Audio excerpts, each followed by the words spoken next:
Lucas capítulo 2. Para sempre, glória nas alturas. Domingo passado,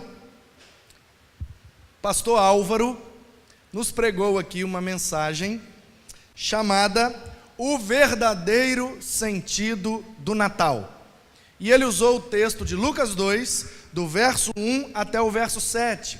Naqueles dias foi publicado um decreto de César Augusto, convocando a população para o censo, e aí por isso José saiu da Galiléia, foi para Nazaré, saiu de Nazaré da Galiléia e foi para Belém, sua cidade natal, para fazer o censo, e ali ele se alistou e tal. Sua esposa estava grávida, e aí ela chegou a hora de ganhar o neném, e ela deu à luz a Jesus ali em Belém, para cumprir a profecia de Miqueias capítulo 5, que diz que de ti, Belém Efrata, virá aquele que será o rei sobre Israel, e ele reinará com paz e justiça, e toda a terra se alegrará na sua presença. Então, pastor Álvaro nos falou sobre o verdadeiro sentido do Natal, que é o nascimento de Jesus, entendeu?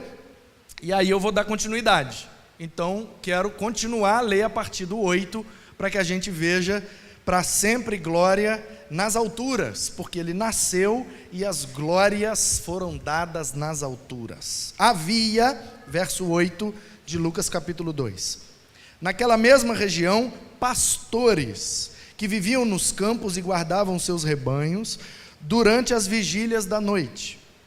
Um anjo do Senhor desceu onde estavam, e a glória do Senhor brilhou ao redor deles, e ficaram tomados de grande temor.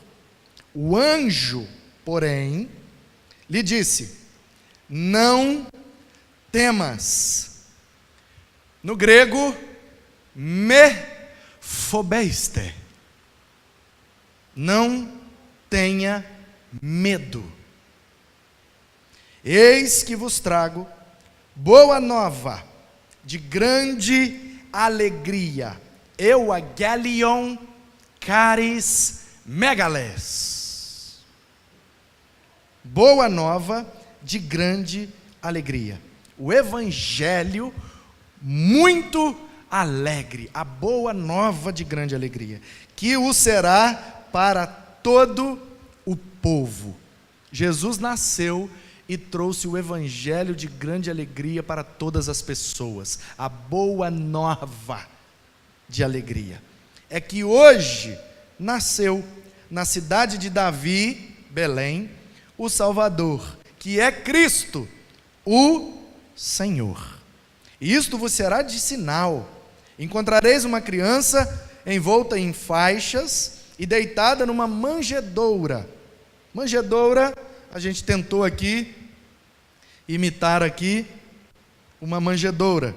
Então fizemos aqui uma representação do que seria a manjedoura, e é mais ou menos isso aqui, gente. É aquele lugar, lá na roça de onde eu venho, a gente chama de coxo. Coxo é o lugar de botar a comida para o animal comer. Cavalo, boi, vaca, jumento, sei lá. Bota capim picado, bota sal, bota ração, bota lá, o coxo, a manjedoura, o lugar onde bota a comida para o bicho comer, que é dentro de um curral, dentro do estábulo, onde os animais ficam guardados. Jesus nasceu dentro de um curral, irmãos. No lugar de botar comida para os bichos, foi o berço dele. Que a Bíblia fala manjedoura. Ah, que palavra linda, a gente não se dá conta de que é um curral. Um coxo. Presta atenção. Subitamente, verso 13, apareceu com um anjo uma multidão da milícia celestial, anjos, muitos anjos, louvando a Deus e dizendo: glória a Deus nas maiores alturas, e paz na terra entre os homens a quem Ele quer bem. E ausentando-se deles, os anjos, para o céu, diziam os pastores uns aos outros. Os pastores diziam: vamos até Belém e vejamos os acontecimentos que o Senhor nos deu a conhecer. Então foram apressadamente e acharam Maria e José e a criança deitada na manjedoura. Vendo isso, divulgaram, falaram para todos o que eles tinham visto e o que lhes tinha dito a respeito do menino. Todos os que ouviram se admiraram das coisas referidas pelos pastores. Maria, porém, guardava todas essas coisas, meditando-as no seu coração. Voltaram então os pastores, glorificando a Deus, louvando a Deus por tudo o que tinham ouvido e visto, como lhes fora anunciado. Amém. Não feche a sua Bíblia, por favor. Você sabe que eu não tenho uma mensagem, eu tenho um texto. E o texto para nossa meditação, reflexão e alimento espiritual nessa noite é Lucas 2, do 8 até o 20. Espero que seja a última noite quente que eu estou aqui. Será que amanhã no casamento da Zelina já vai estar, né? Vamos casar na neve? Tomara. Oh, meu Deus. Ajuda, irmãos, ora para os homens chegar cedo. Hoje eles marcaram 7 horas e eu chegaram 10. Oh, aleluia. Então, vamos lá. Pastor Álvaro pregou para nós, verso 1 até o verso 7. Falou muita coisa boa. Já está disponível lá no canal do YouTube. Se você perdeu e quer pegar a primeira parte dessa mensagem, acesse o canal lá e assista na playlist Pra Sempre Glória, a mensagem de domingo. Pastor Álvaro está bonito de terno lá na Tumbineio, e aí você assiste a primeira parte até o verso 7, e aí agora você pega a partir do verso 8, e amanhã, se você quiser compartilhar com alguém essa mensagem, amanhã meio-dia já estará disponível no YouTube, é só você pegar o link e compartilhar para todo mundo. Então, quero pensar com você brevemente, e perceber nesse texto algumas coisas que acontecem ou que precisam acontecer para que o nome de Jesus seja para sempre glorificado nas alturas. O texto me deu algumas sugestões, então eu vou pegar do próprio texto e passar para você o que Deus ministrou ao meu coração. Em primeiro lugar, para que o nome de Jesus seja glorificado nas alturas para sempre, é preciso que em nossos corações tenha temor, mas não medo.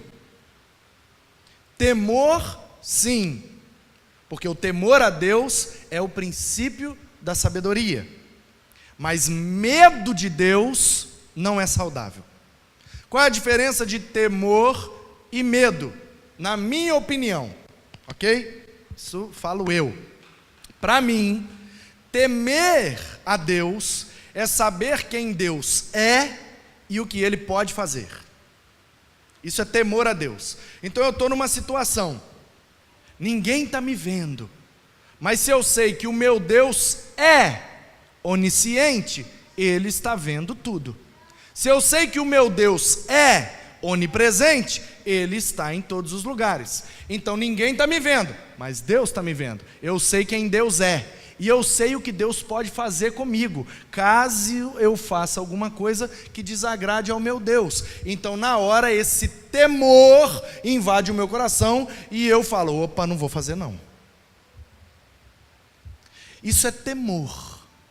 Quero agradar a Deus. A motivação principal de eu obedecer a Deus é saber quem Deus é. Agora, medo é você não fazer uma coisa, é você obedecer a Deus com temor / medo do castigo que Deus pode trazer à sua vida. Então é fácil você saber, na prática, na sua vida, se você está temendo a Deus ou se você tem medo de Deus. É só você prestar atenção no seguinte: isso aqui é a prática do pecado, ok? Encostar no púlpito é praticar o pecado, que a gente sabe que desagrada a Deus. Como é que eu sei se eu tenho temor a Deus ou se eu estou com medo de Deus? Muito simples. Na hora de praticar, na hora de encostar, eu decido não encostar. Ai, quase. Não foi dessa vez. E eu não vou encostar, porque eu quero agradar a Deus, que eu sei que Ele está vendo, eu sei que Ele está sabendo, e eu quero agradar o coração do Deus que me contempla nessa hora. Eu sei que o Senhor não gosta disso, né, meu Pai? Então eu não vou fazer, para a sua glória, para Te agradar. Isso é temor. Agora, ai que vontade, mas se eu encostar, será que eu vou perder minha salvação?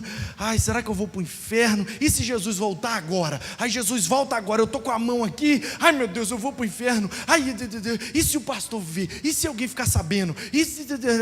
Aí você não encosta, mas a sua motivação principal não é agradar a Deus, é o medo do castigo, é o medo da disciplina, é o medo de perder alguma coisa, é o medo de ser amaldiçoado, é o medo de dar tudo errado para você, e aí você não encosta, mas isso aí é medo.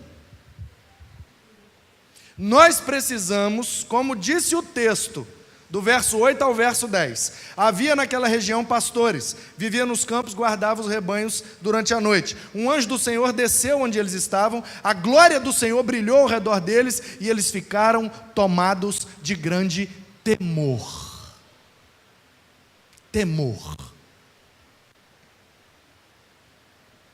A raiz da palavra temor, no grego, é a mesma raiz da palavra medo, para nós, no nosso contexto, porque é a palavra fobia.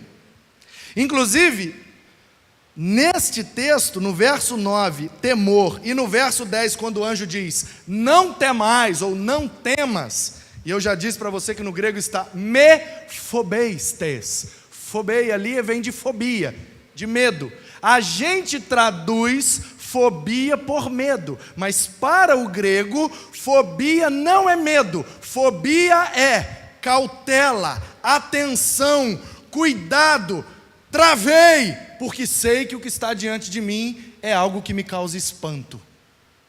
Então o que aconteceu com os pastores aqui é que eles não tiveram medo de Deus, eles não tiveram medo do anjo. A palavra é fobia, a raiz, e a gente traduz fobia por medo, mas na verdade não é esse medo no sentido de medo de um castigo, medo de uma punição. Não, é um sentimento que nos deixa perplexo, parado, refletindo, porque nós sabemos que dependendo da atitude, pode não dar muito certo, pode não ser bem sucedido. Então, quando a gente caminha com Deus, e durante a nossa vida, e nas situações do nosso dia a dia, muitas vezes a gente se pega para tomar uma decisão, para fazer uma coisa, para falar uma coisa, para reagir, para responder, e muitas vezes a gente não faz isso com temor. Temor. Quando um filho teme ao seu pai, é porque ele sabe quem o seu pai é, e ele quer honrar o seu pai. Então ele diz assim, eu não vou fazer isso, porque o meu pai me ensinou desde pequeno, que isso é errado fazer, então para honrar o ensinamento do meu pai, para honrar o que eu aprendi com meu pai, para honrar a pessoa e a presença do meu pai, eu não vou fazer isso. Isso é temor. Agora, eu não vou fazer, porque senão meu pai vai me bater. Isso é medo.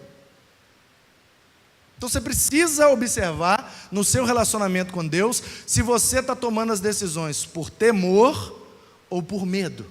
E me parece que a proposta bíblica é que tenhamos temor a Deus, mas não precisamos ter medo de Deus, porque o nosso Pai é amor, e Ele já derramou sobre nós a sua graça, e se Ele tivesse que nos castigar, nem nascer tínhamos nascido, porque o Adão pecou lá no Éden, ali mesmo ele já tinha fulminado o casal pecador, e não tinha nem eu, nem você, e nem ser humano nenhum para contar a história. Portanto, se estamos aqui, é porque não precisamos ter medo de Deus, a sua graça está sobre nós, mas sabemos quem Ele é, por isso vivemos com temor e tremor, em santa obediência, sabendo que isso traz muitas bênçãos para nós. Quem entendeu diz amém. Segundo lugar, Para que o nome de Jesus seja glorificado nas alturas para sempre, além de viver com temor, temos que receber Jesus como Salvador.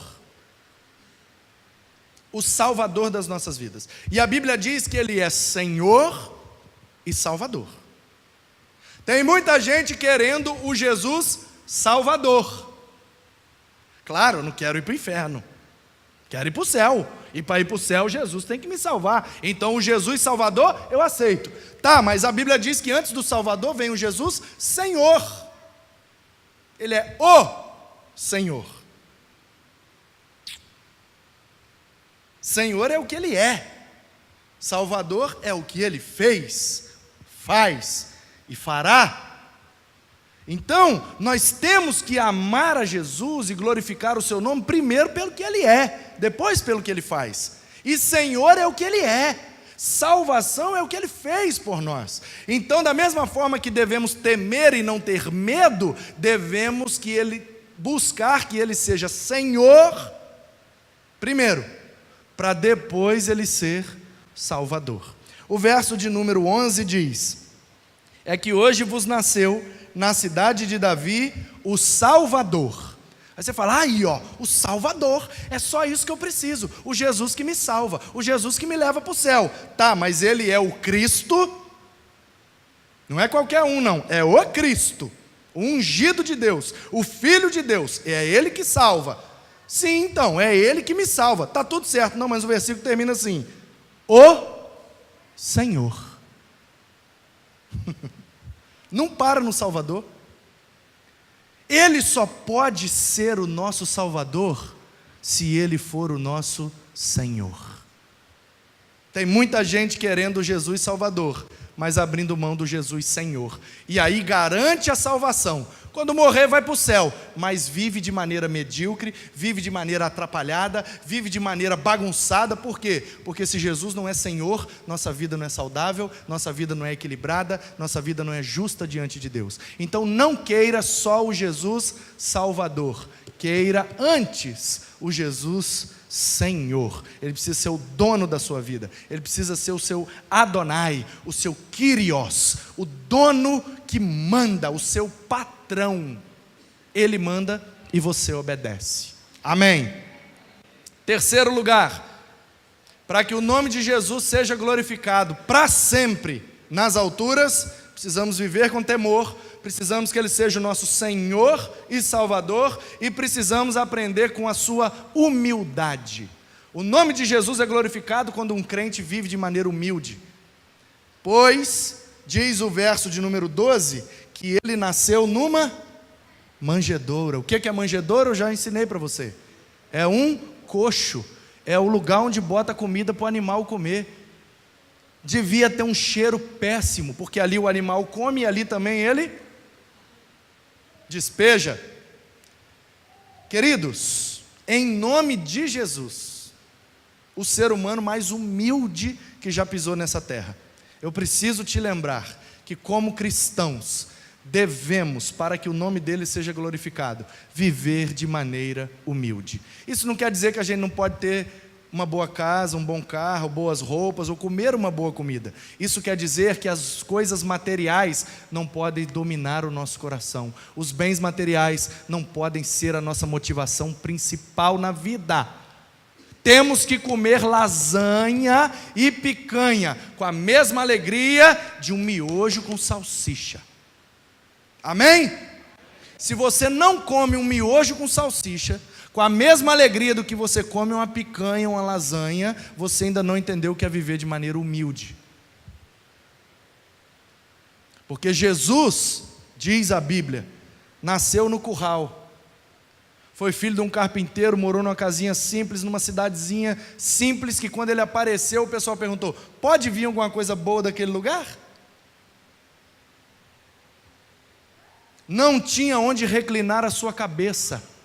Ele nasceu num curral emprestado, nem era do pai dele, e morreu e foi enterrado num túmulo emprestado, era do José de Arimateia. Ele não teve lugar onde nascer, muito menos onde morrer. E eu vejo um monte de crente dando sua vida e gastando sua energia a troco de coisas que a traça corrói e a ferrugem destrói, a troco de bens materiais, trocando as coisas boas da vida e as bênçãos de Deus por causa de coisa material, meu irmão. Não, aprenda com o seu Senhor, aprenda com o seu Salvador, seja humilde. Se você tiver bem, se não tiver, amém, louvado seja Deus. Faça igual Jó, que disse assim, ó: eu nasci careca, pelado e banguelo, eu estou no lucro.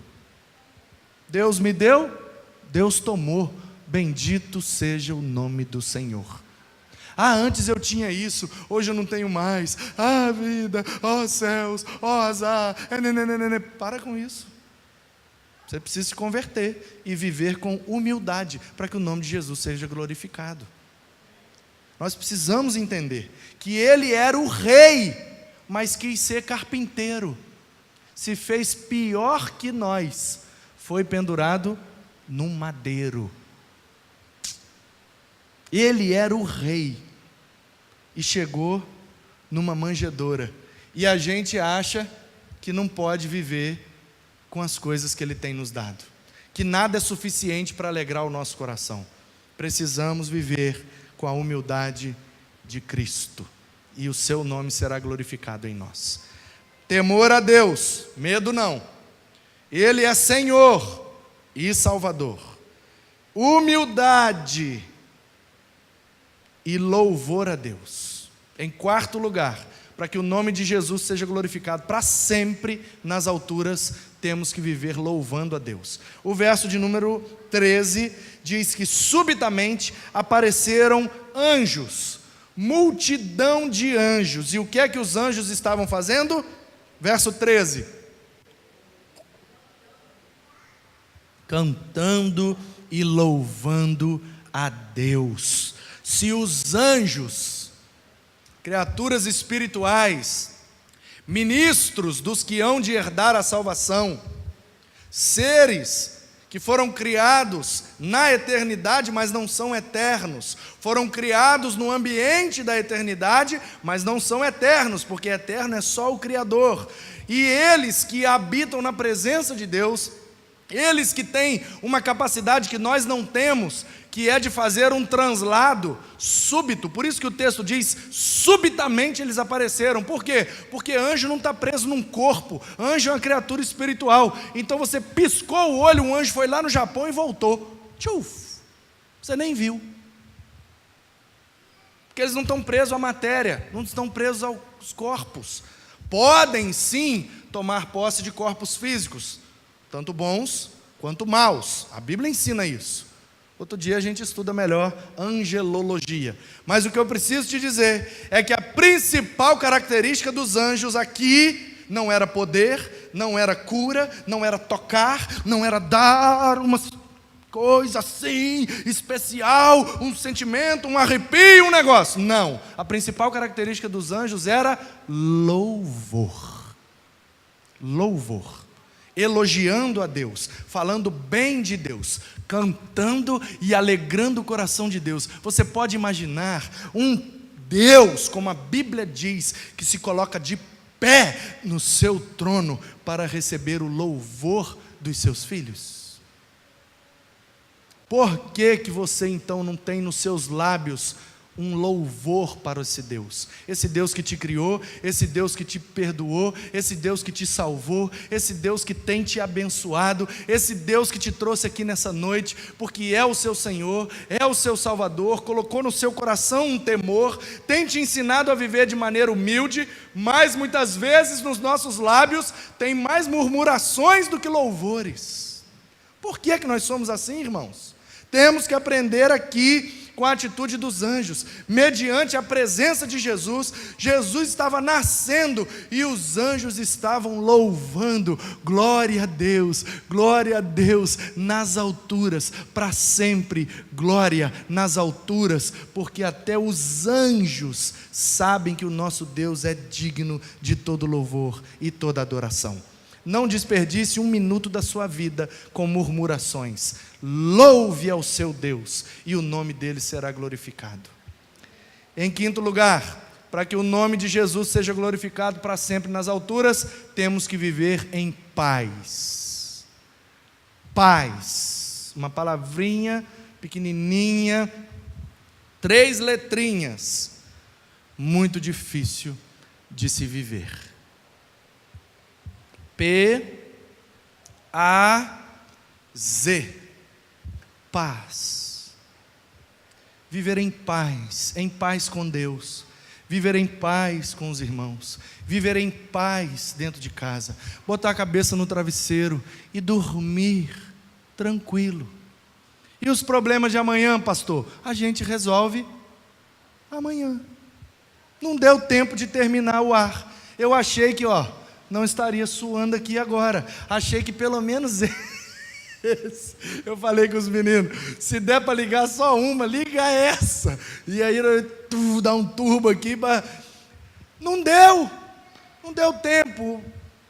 Aí o que eu vou fazer? Não deu tempo, o ar-condicionado, aí eu vou para casa e penso, e amanhã? E será que eles vão atrasar de novo amanhã? Ai meu Deus do céu, e se não der tempo de ligar? E tem um casamento amanhã da Zelina, ai meu Deus do céu, tem um culto de Natal, e se der tudo errado? E se quebrar uma telha, o menino cair lá embaixo e morrer? Ai meu Deus, se acontecer isso, se acontecer aquilo. Aí eu perdi o sono, nem dormi. Aí quando der 7 horas da manhã, o cara está ligando, estou aqui para instalar o ar, e eu estou com o olho tudo roxo, de olheira, porque eu não dormi direito, todo preocupado, e a hora que realmente eu tinha que estar bem, para poder vir, abrir, ajudar e fazer acontecer, eu não tenho mais condição de fazer. Por quê? Porque eu perdi minha energia toda na preocupação.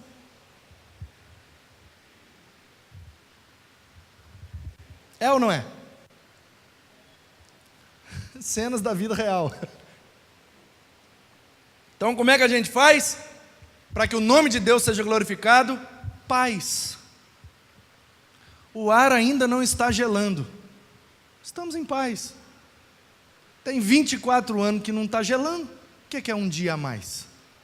Minha mãe me esperou 9 meses, eu não posso esperar mais umas horas para ligar o negócio? Deu para entender, irmãos? Não precisamos nos preocupar. Temos que viver em paz. Deus está cuidando de tudo, Deus está no controle de tudo. O que adianta os meninos fazer na pressa, liga um fio errado, liga a máquina, ela queima. Aí a gente passa o verão inteiro brigando com garantia e não sei o quê, e aí o que era para ser hoje, não vai ser nem até o carnaval. E aí? Às vezes, na ânsia de fazer de acordo com a nossa vontade, no nosso tempo, do nosso jeito, a gente perde a paz e com isso perde a estribeira e bota os pés pelas mãos, e aquilo que com calma, tranquilidade, paciência poderia ser resolvido no tempo certo, é adiado por causa da nossa falta de paz. E em último lugar, para que o nome de Deus seja glorificado, para sempre glória nas alturas, precisamos viver testemunhando do que Ele fez por nós, em nós, para nós e através de nós. A Bíblia diz a partir do verso 15, que quando os anjos saíram, os pastores disseram assim, vamos contar para todo mundo o que a gente viu e ouviu. O que é que faz uma testemunha num tribunal, irmãos? Qual é o principal papel de uma testemunha? Testemunhar. E o que é testemunhar? Falar daquilo que viu ou ouviu.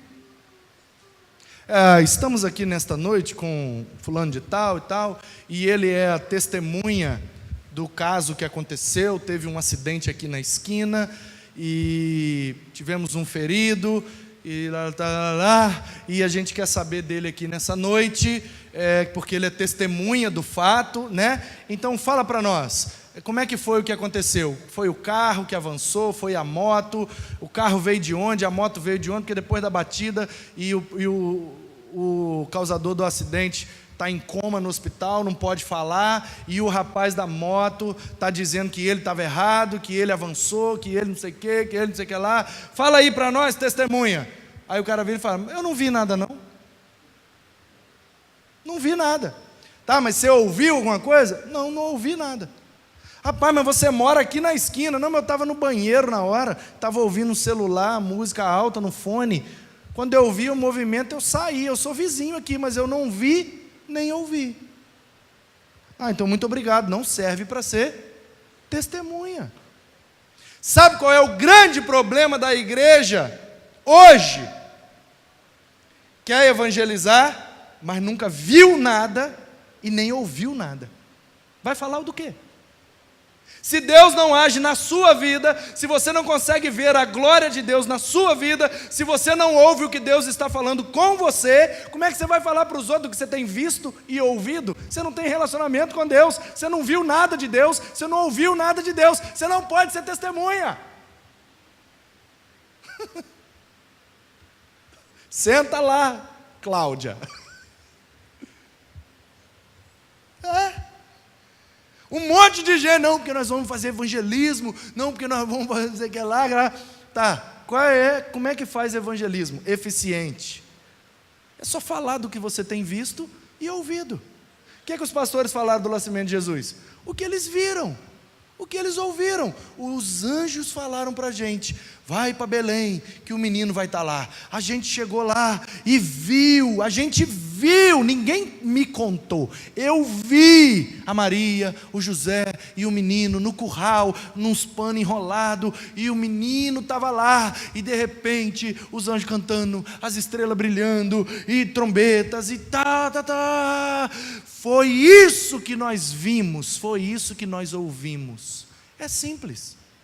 Não vou fazer evangelismo não, porque eu não sei evangelizar. Quem disse que evangelizar é uma ação que você precisa aprender? O cara precisa fazer um curso para testemunhar lá no fórum? Aconteceu um crime, a pessoa viu, o cara entrou lá no comércio, e todo mundo, pro chão, é um assalto. Aí um rapaz falou, não, pera, você quer? Tirou a arma e pá, matou o cara. E aí, tinha um policial lá, deu voz de prisão, pegou, prendeu ele. Aí o policial falou, você aí, você vai ser testemunha, vem comigo, vamos lá para a delegacia, que você vai assinar lá o boletim como testemunha.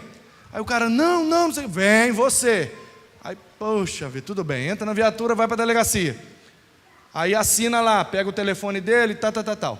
Passa um tempo, chega no dia do julgamento do rapaz.